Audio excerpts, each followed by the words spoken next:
You're listening to the Trailblazers podcast, episode 23 with Dr. Marquita Qualls. You're listening to the Trailblazers podcast, where we will explore the stories of successful Black professionals. Join us as we highlight the knowledge, resources, and tools of these accomplished trailblazers to help provide the know-how, confidence, and motivation you need to blaze your trail. And now, here's your host, Stephen Hart. Hi, everyone. Today on the show, we have Dr. Marquita Qualls, and I'm really excited about talking with her. She's got over 25 years of leadership experience in consulting, coaching, and motivating people. She's a scientist by training, and she's consulted with teams and coached professionals in government, education, corporate, and nonprofit sectors. Her professional career was firmly rooted at GlaxoSmithKline, one of the leading pharmaceutical companies in the world. She's since founded Entropia Consulting, which is a small management consulting firm, and today she focuses on helping individuals become more productive and effective leaders. In today's episode, she and I discussed her inspiration to pursue a degree in chemistry. We talked about some of the big lessons she learned while being employed at GlaxoSmithKline, and we also talked through some of her keys to becoming a successful leader, and much, much more. I know you're going to enjoy her story. More importantly, I think you're going to take away some wisdom from what she has to share. So let's go ahead and dive into today's episode. Enjoy. Hello, everyone, and welcome back to another episode of the Trailblazers podcast. With me today, we're talking to Dr. Marquita Qualls of Entropia Consulting, Dr. Q, as she's often referred to on social media and otherwise. Thank you for being our guest on today's episode. It's my pleasure. I'm excited to be here. So, I've told our community a little bit about you in our intro, but at the beginning of each episode, we really like to get beyond the bio and the achievements and, allow our listeners to connect with you. So could you maybe share something that's not polished for media, but is 100% Marquita? Sure. I think the interesting thing about Marquita, and most people kind of find it hard to believe when you don't know me, is that I'm really a kid at heart. A hardcore chemist, professional, but I really am a kid at heart. I love playing with my nieces and nephews. I don't have any children, so that's where my joy comes from. And so A lot of the activities that you see me doing, you would say, is that the same person that we've seen on social media that's out playing on the swings, enjoying just outdoor things that kids typically like to enjoy. So most people find it hard to believe, but I am a kid at heart. That's awesome. That's how we stay young, right? That's right. What was your dream growing up? Let's see. There are lots of dreams that I had in terms of professional dreams. Actually, my professional dreams and personal dreams probably aligned a lot because I've always wanted to help people. So as I was growing up, it's always been a dream, a goal, a mission of mine to be able to help people. And I know that sounds really simple, sophomoric, but I did. I wanted to help people be better. Was there something that inspired that? I think a lot of it may have just come from, you just kind of want to be, you think about, what do you want to be when you grow up? I want to be a doctor. I want to be a teacher. I want to be a lawyer. Right. I have always been inquisitive by nature, which is part of the reason why I'm a scientist. But the inquisitiveness in me knew that I could be a doctor. I originally thought that I would be a medical doctor, but as I went through school, I soon realized that I could help people in other ways by pursuing a Ph.D. and doing research and still be a doctor and help. Right. So you touched on it a minute ago. What inspired you to pursue a degree in chemistry? It's really the inquisitiveness. It's always wanting to know the what. So yeah, people call me Q, Dr. Q. The Q also stands for quizzy because I ask a lot of questions and I like to cook. So to me, it just kind of made natural sense. I like questions. I'm inquisitive. I like to cook. So there's the chemistry of it all. And chemistry is in everything that we do. That it is.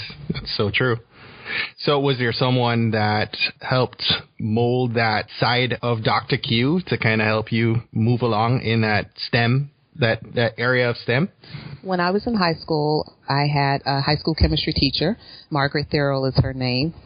And she just, I don't quite know what it was, but you know how you sometimes have these people that you say, I want to be like her, or absolutely, it was her. So my high school chemistry teacher is really the one that started me down the path of chemistry and just really understanding chemistry and loving chemistry. And that was it from the beginning, high school, and no looking back. And I have to fess up, my high school chemistry teacher is probably why I could not move in the direction of science. I started out in the sciences and quickly shifted to a business line. And so right there, I guess, I'll pause and give a special shout out to all our teachers, right? Because their impact is such that, it really either pushes you in that direction or not, right? Right. There's a lot of power in that. And so often we look at the celebrities and we look at people who have made it big, the big business people, when really it's the foundation. It's those people in K through 12 that are instilling in us our next path, where we will be. So you're absolutely right. You've got to give it up to the teachers. So today you run your own consulting firm called Entropia Consulting. And, prior to us talking a little bit about that, I wanted to share a little bit of your prior work. For several years, you were with GlaxoSmithKline, which is one of the world's largest pharmaceutical companies. And I was curious to maybe have you share some of the biggest lessons you learned about yourself and maybe even about working in the corporate world, right, during your years with Glaxo. Sure. If I may, I just kind of like to spend a little bit of time talking about my experiences and how I progressed through GSK. Absolutely. I started as a scientist at GSK, but I didn't start as your typical bench level scientist. I was in a special group. It was called, technology, new technologies, technology development, technology transfer. And the one thing that I can say about this group, and I was very fortunate when I joined this organization, was every assignment that I had, every group that I was in, was a transnational or an international group. That was an extremely, extremely beneficial and positive experience for me because I learned early on the benefit of a global workforce. And I learned about the importance of working across cultures, learning about different cultures and working with different people. And that was probably the biggest lesson that helped me throughout my entire career. GSK, as you said, was one of the world's largest pharmaceutical organizations. And realizing that the work that you do impacts such a larger community than what you're just doing sitting in front of your desk. So true. So I was able to do technology development, drug delivery technologies. I moved into formulations development. I moved into a business process improvement. And my final role, I actually did a lot of things throughout the organization, which is another benefit that helps me in my consulting world now. But my final role was a strategic planning role, doing strategy development for the facilities and science organization, for the R&D organization, I should say. So in simplifying it, what that really means is helping the business leaders, the senior executives and the business leaders understand the direction of the science that we were going for the company. And also understanding the facilities and the requirements that would be needed to conduct that science and making sure they aligned. Now, what most people don't realize is, you have the business side, you have the facility side, you have the science side. Well, what my group did and what I did, I managed the science aspect and making sure that everybody played nice. So, and moving the project along. And got it. As I said, that's the last role that I was in before I decided that I wanted to move on and do something else. What those experiences taught me, number one, it taught me a lot about working with senior level executives in an organization. It taught me how to communicate ideas very concise. It taught me how to get my idea across. It taught me a lot about managing conflict because it's really, like I said, it's really interesting when you have to deal with people at that level. They're people just like the rest of us, and they want their own projects done, and they want what they want. But at some level, you've got to help and bring them all together for a common goal, a common mission. So it's the consensus building. Right. So you left Glaxo to start your own business, and I'm so excited to talk with you about, that transition from Glaxo to Entropia. Could you maybe take a couple of minutes and guide us through that process and how that unfolded over what period? Sure. Most entrepreneurs will tell you you have the entrepreneurial itch. Absolutely. You know when it's there. And when it's there, it just will not go away. And that started happening to me in GSK pretty early on. But I said, oh, no, I can't do this. I've only been working for a couple of years. I've got to get my experience in. I've got to do this corporate thing. I've got to, make my mark in the world here. Right. But it just would not go away. And an opportunity came, and I said, you know what? I'm going to leave. People thought I was crazy, leaving the company when I did and the role that I was in. But I was really happy about it. I was comfortable with my decision. And I left. Now, I will say I did not start Entropia immediately after I left GSK. I actually took time off.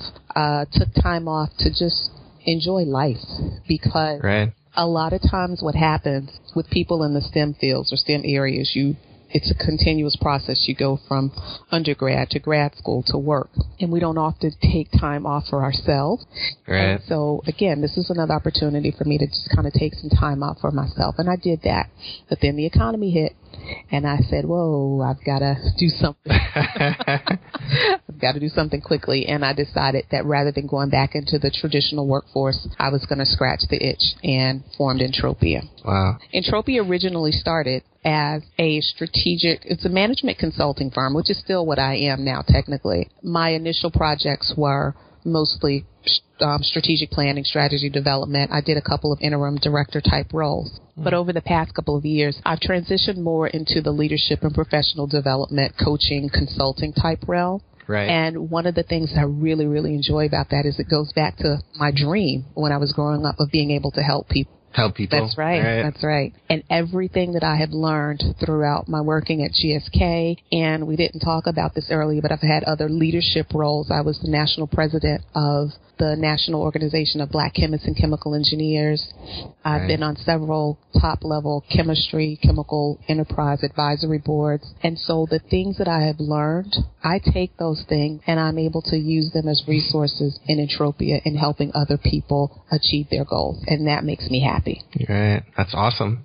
The initial desires come full circle. That's right. So you're kind of leaning more to the coaching side of it today. Right. What exactly is the problem that you've identified for, that your clients are having, and how are you able to provide a solution through that coaching? I will say, let's put a disclaimer there, because a coach friend, a colleague, and I were speaking on this just yesterday. The whole process of coaching, it's guiding people along to come to their own conclusion.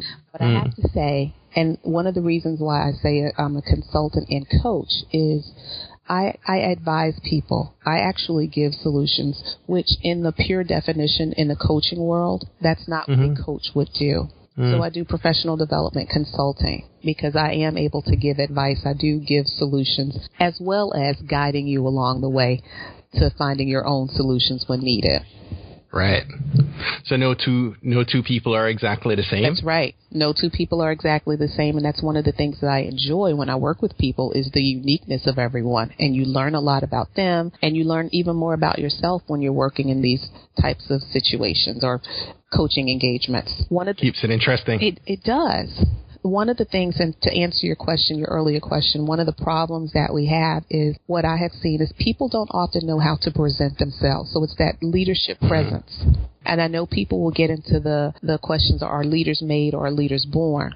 Regardless of what side of the fence that you're on, all of us can be leaders, and we are leaders in some way, form, or fashion, even if we're leading ourselves. Right. Leading That's self, very true. leading a team, or leading an organization. You have some area in which you are leading. And what I like to work on and when I'm helping people is helping them bring out the leader in them. I love that. So, Dr. Q, anyone that has achieved big, lofty goals, especially as an entrepreneur, knows that, we don't get to success on a direct road, right? Oh, that's right.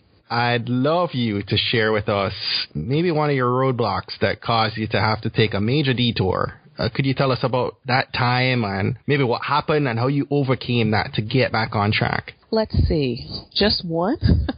As an entrepreneur, we say, or at least I say, there is no such thing as failure. They're just stepping stones to success. Well, if I could tell you how many stones I have, I could build mansions upon mansions. Right. Let's see. Roadblocks. Sometimes, and I'll be honest, sometimes my biggest roadblock is myself. Absolutely.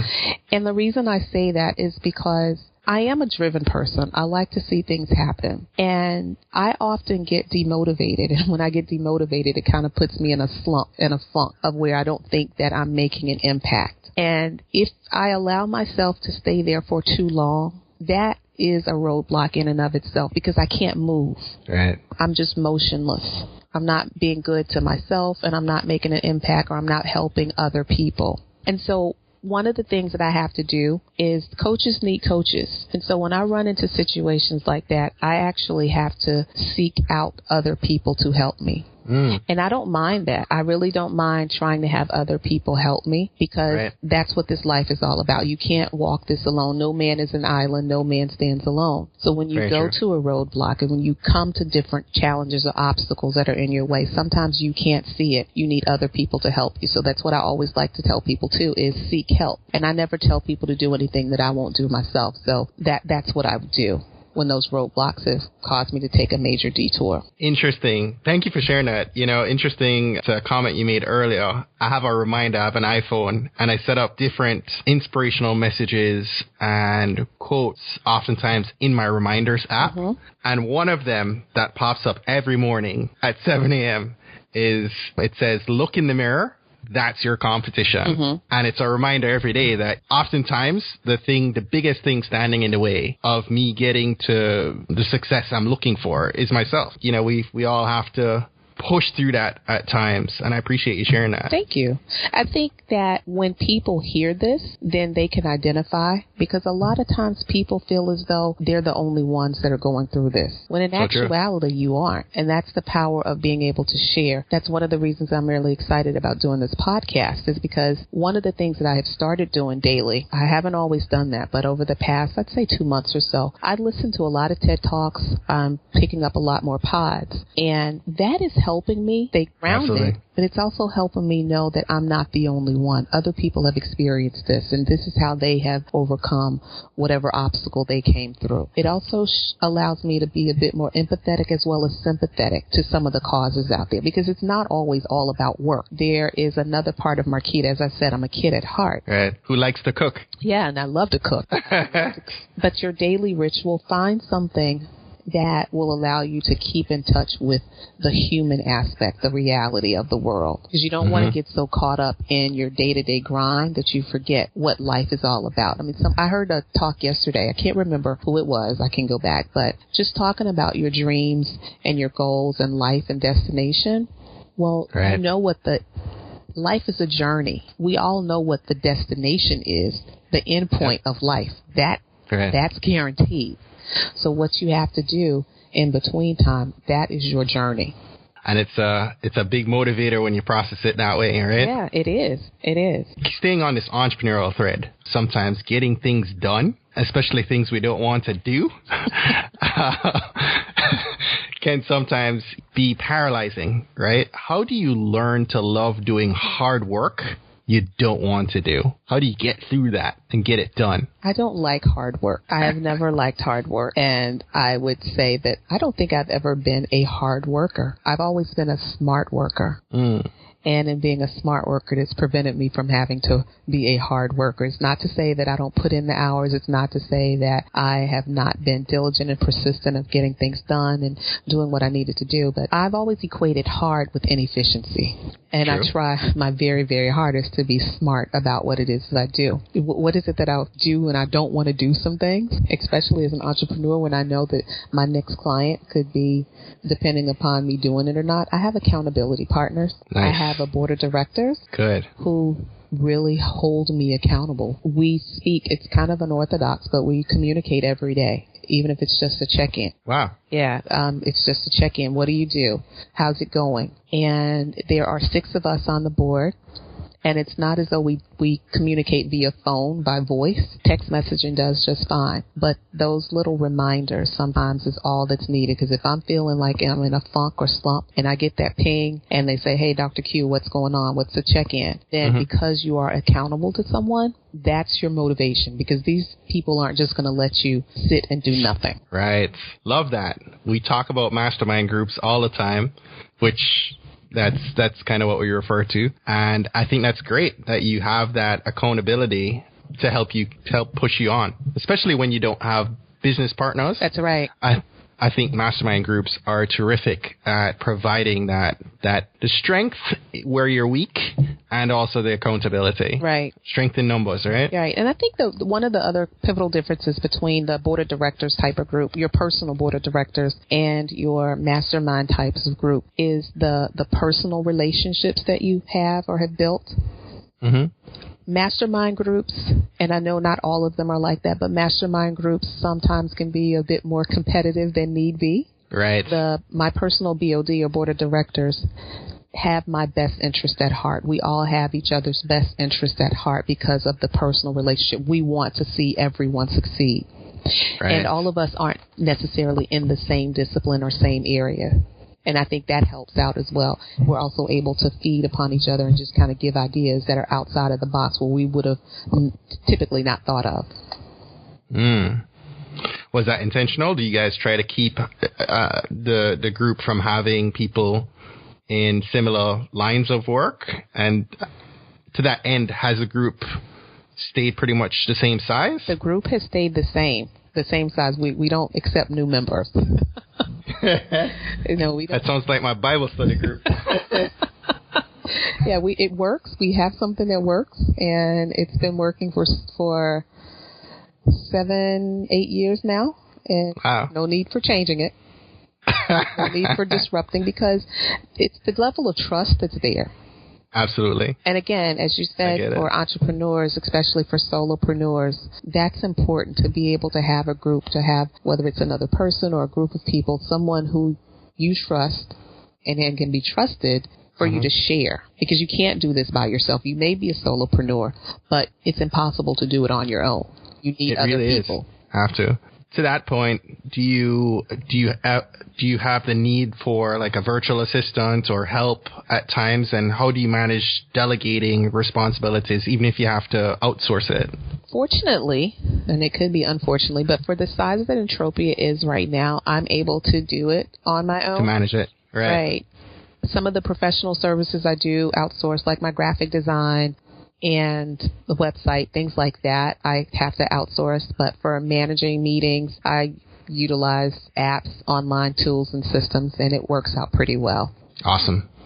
We'll talk about some of that in a second here. So, education has definitely played a big role for you. Having gotten a Ph.D. in chemistry from top R1 university, Purdue, right? Purdue University, that's right. And it's allowed you to do some amazing things that we've discussed today. I'd love if you could defend the argument for our next generation who's listening on why learning is a superpower. Learning is a superpower. Learning, knowledge, wisdom, those are all things that you're going to need to succeed at whatever your definition of success is. Now, I can't define what your success is, but the one thing that I do know is that you will need the knowledge. You will need to learn. And one thing about education, and particularly gaining education at an institution with other people, is you learn so much from those people. It's not always about the book sense or what you learn in the books or what you learn in the classroom. Learning is much greater than a book. Learning is life. And I think from the educational institution or higher education particularly, it starts to expose you to a variety of mindsets, a variety of thoughts, a variety of cultures. And all of those things are important to be successful, particularly if you want to be an entrepreneur. So could you define like successful leadership and what that might look like? Again, I think success is dependent upon the person. So do you mean more so effective leadership or successful leadership in terms of effectiveness? Yes. I think it's when you are able to inspire, when you're able to share your vision and get people to follow for a common goal or a common person, and they feel good about doing it. I think effective leadership or successful leadership is when you recognize people for what they contribute and recognize and reward them appropriately.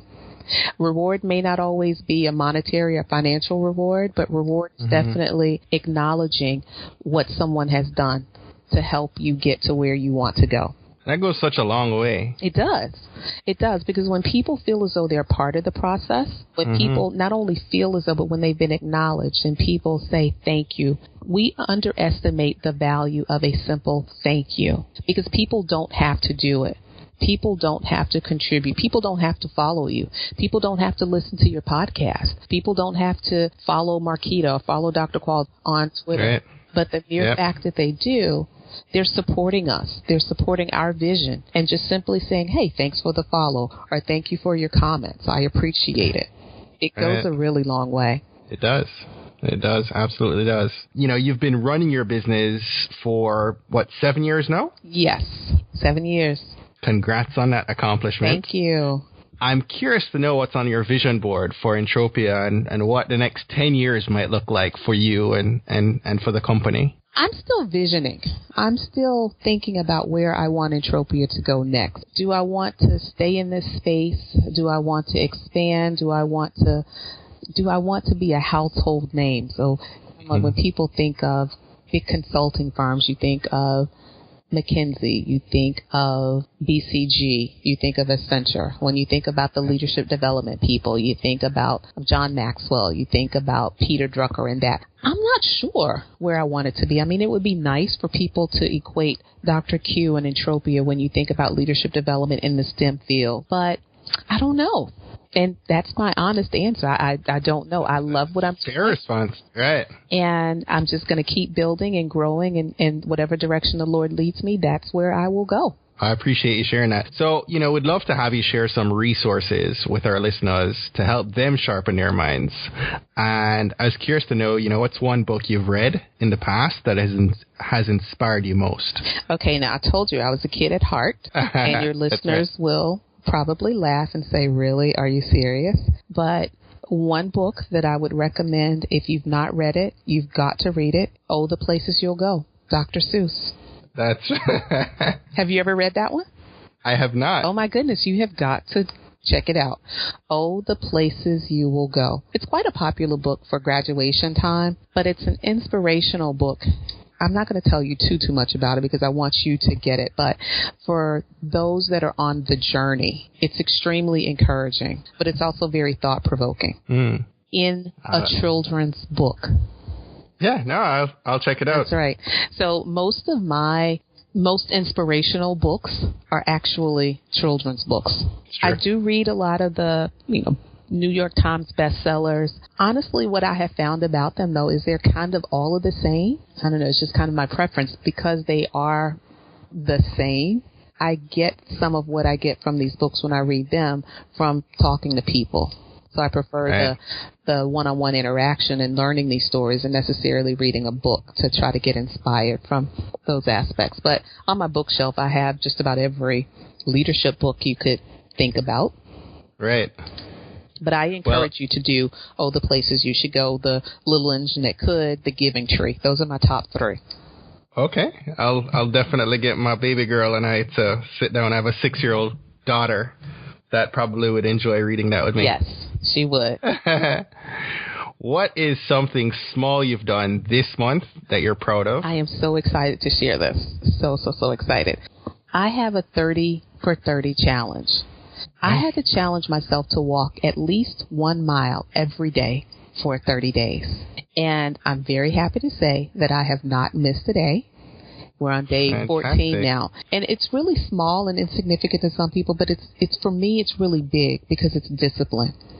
Absolutely. And I am so excited about the discipline of being able to just do that, of getting up, whether I do it in the morning or whether I do it in the afternoon, I'm still doing it.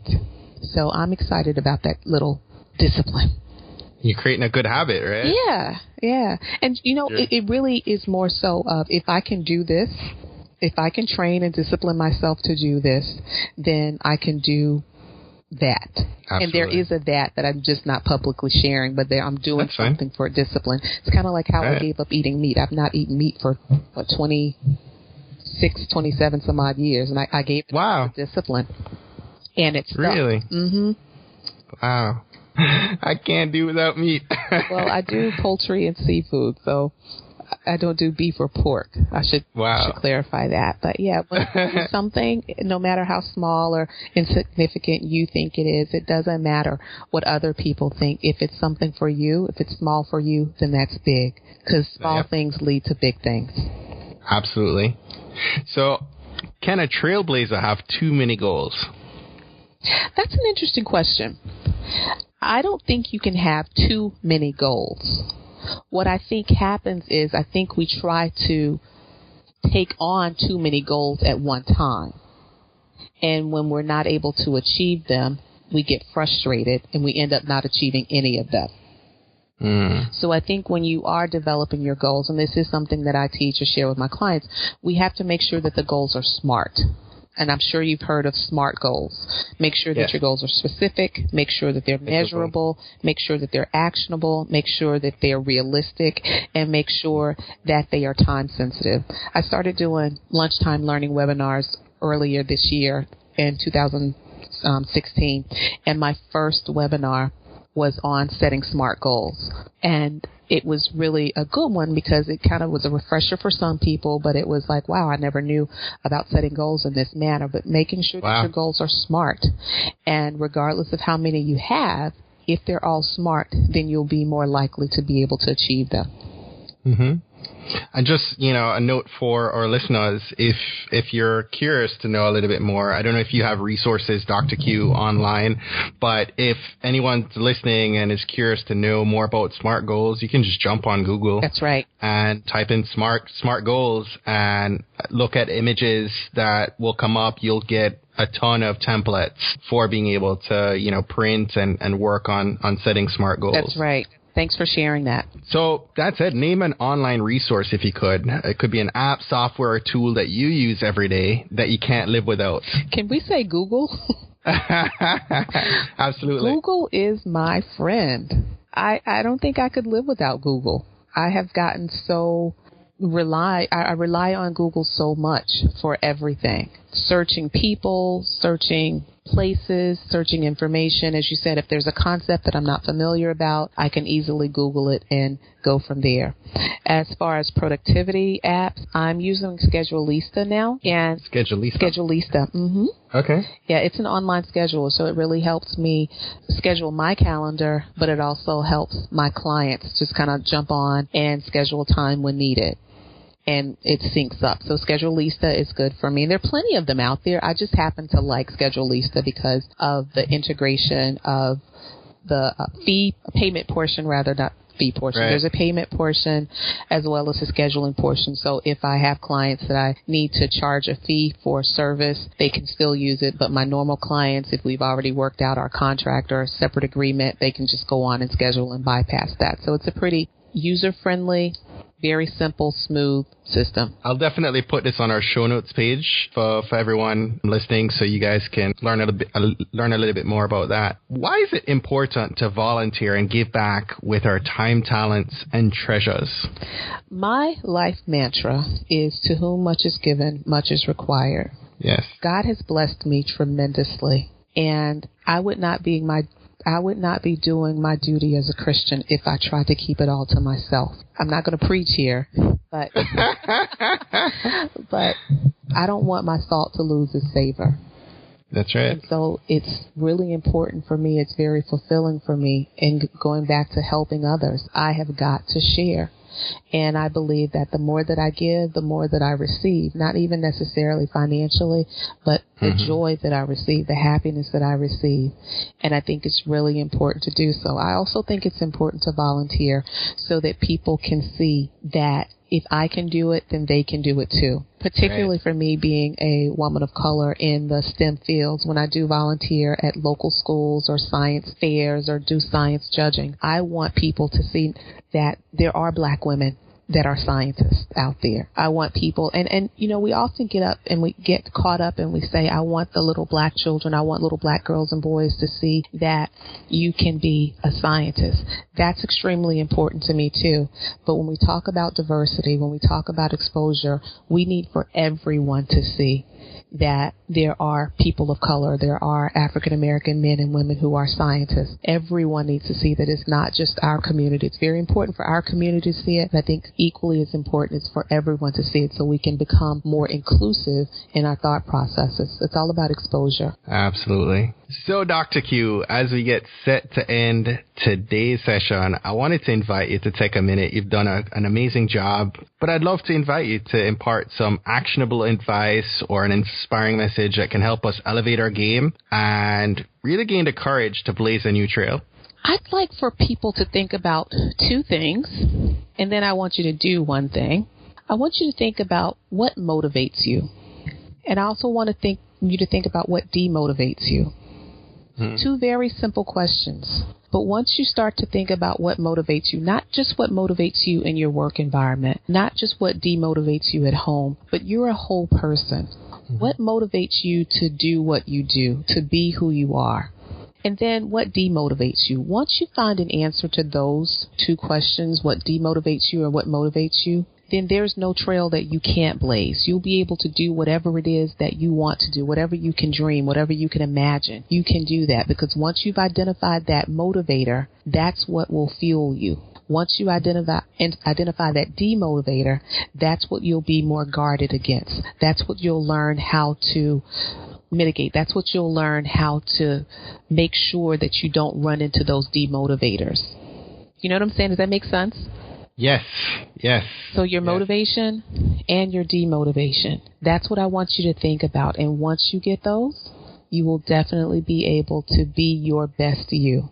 So one of the things... Provide clarity. Yeah, it provides like crystal clear. So entropia, we didn't talk about this earlier, but it's a great ending point. Entropia is the Latin word for entropy. And entropy is a scientific term, a science term that means randomness or chaos. And we all have chaos in our life. Yes. In actuality, nature prefers that things exist in a state of chaos. Think about leaves ruffling, your desks, maybe paper spread out all over your desk or whatnot. But Entropia, we help people bring order to the chaos in your life, whatever that may be, particularly in the areas of leadership and professional development. We help bring that order. And so once you found out what that motivation and demotivation is, come talk to Entropia. We'll help you. Shameless plug here, but no. Once you find out that motivation, once you find out what that demotivation is, then we'll be able to help with the energy to get you to where you want to go. Right. And so the last thing that I want to share, you asked me what is important to me to volunteer. I also want people to support someone else. Find a way each day where you can support someone else, because you never know. You may be that one little tipping point that pushes them to the next level of excellence. Supporting them could be something as simple as liking their post. Supporting them could be something as following them, something retweeting them, or sharing what you learned, sharing this podcast or any of the other podcasts that you've listened to, sharing with someone else. Sharing is power, and it's free. I love that. That might be a soundbite. Dr. Q, I appreciate you. I'm, honored to have you be a part of the Trailblazer family. You've really set an amazing example through this episode, and just listening to your story is so inspiring. I'm sure that, a lot of women and the next leaders really in STEM listening to this episode are going to be inspired, are going to be able to take wisdom away from this episode to help them on their journey. You're helping train up the next generation of scientists to step into that leadership role, and I'm grateful for who you are and for taking the time to share your story with us. So thank you again. I thank you for having me on. And if there is something that I have said that helps someone else, then none of this would have been in vain. Purpose. That's right. Purpose and mission accomplished. It's all about sharing and helping other people. And that said, we want the conversation to continue. So could you, in finishing up here, could you tell us how we can stay connected to you? If you want to stay connected with me, you can follow me on Twitter at Dr. Qualls, DrQualls. You can visit my website at Entropia Consulting. That's Entropia Consulting, that's one word, .com. You can send me an email. I love hearing from you. mqualls@entropiaconsulting.com. But probably the easiest thing, if you're on Twitter, just hit me up on Twitter or visit the website and you can use the Contact Us form. Thank you again for being our guest today. I really, really appreciate having you on. Thank you. Well, that's it for today. Thanks again for listening to this episode of the Trailblazers podcast. I'll be posting links to Dr. Qualls' book recommendations, her resources, social channels, and her website on our show notes page at tbpod.com/episode 23. Guys, I'm challenging you right now. Unless you're driving, I want you to open a new email within the next 5 minutes. You can do it on your Android, your iPhone, your desktop, your laptop. The action item, the key here is I want you to invite 2 people. It could be family members, friends, or colleagues. Invite them to listen to an episode that you think might impact them most. We believe that someone listening to these inspiring stories is going to be moved to make a significant life change that will have generational impact for many others, both now and well into the future. Don't miss next week's episode. New episodes are released each and every Monday morning by about 5 a.m. Next week, we'll have a young real estate maven on the show who's got an inspiring story to share. You won't want to miss out on that. Trailblazers, jump off this podcast today and go find a way to rise above, go way beyond, and keep blazing your trail.